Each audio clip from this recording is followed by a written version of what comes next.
સુરતના મેયર તરીકે ward number 14ના ઉમરવાડા માત્યાવાડીના corporator Mayaben Mavani, deputy mayor તરીકે વોર્ડ નંબર 27 ડિંડોલીના corporator Sudhakar Chaudhary, standing committee chairman તરીકે વોર્ડ નંબર 9ના રાંદેર જહાંગીરપુરા પાલનપુરના કોર્પોરેટર રાજન પટેલ, શાસક પક્ષ નેતા તરીકે વોર્ડ નંબર 11 અડાજણ ગોરાટના કોર્પોરેટર અલ્પા મહેતા, દંડક તરીકે વોર્ડ નંબર 23 બમરોલી ઉધના ઉત્તરના કોર્પોરેટર ઉર્મિલા ત્રિપાઠી. સુરતના નવનિયુક્ત પદાધિકારીઓની વરણી બાદ પ્રતિક્રિયા પણ સામે આવી રહી છે.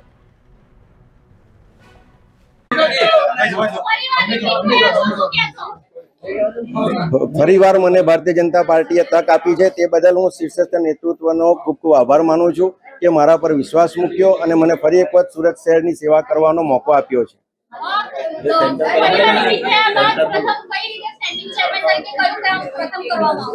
લગભગ છેલ્લા 30 વર્ષથી ભારતીય જનતા પાર્ટીનું અહીં શાસન છે અને એ જ નેમ સાથે, વિકસિત સુરતની નેમ સાથે અમે આગળ વધીશું.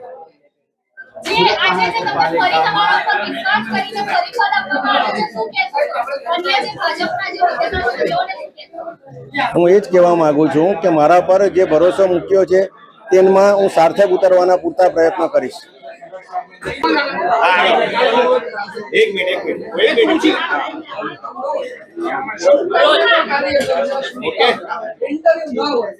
ओके जी साहब आज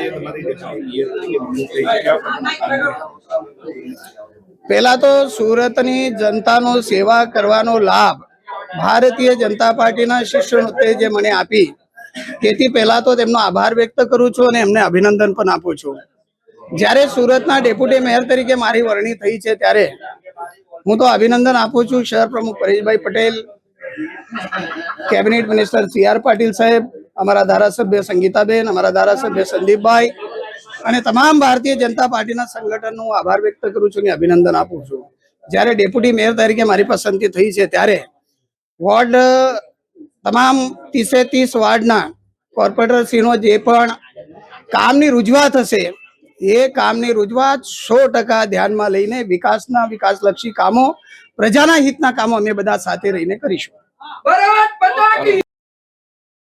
સુરતની જનતાની આતુરતાનો આખરે આજે અંત આવ્યો છે. 3 કલાક રાહ જોયા બાદ આખરે આજે સુરતના મેયર પર તેમજ અન્ય પદાધિકારીઓના નામની જાહેરાત કરવામાં આવેલી છે. સુરતના મેયર તરીકે માયાબેન માવાણીનું નામ જાહેર કરવામાં આવેલું છે, તો ડેપ્યુટી મેયર તરીકે સુધાકર ચૌધરીનું નામ સામે આવેલું છે, તો સ્ટેન્ડિંગ કમિટીના ચેરમેન તરીકે રાજનભાઈ પટેલને રિપીટ કરવામાં આવ્યા છે, તો સાથે શાસક પક્ષના નેતા તરીકે અલ્પાબેન મહેતાનું નામ સામે આવેલું છે, તો દંડક તરીકે ઉર્મિલાબેન ત્રિપાઠીનું નામ સામે આવેલું છે.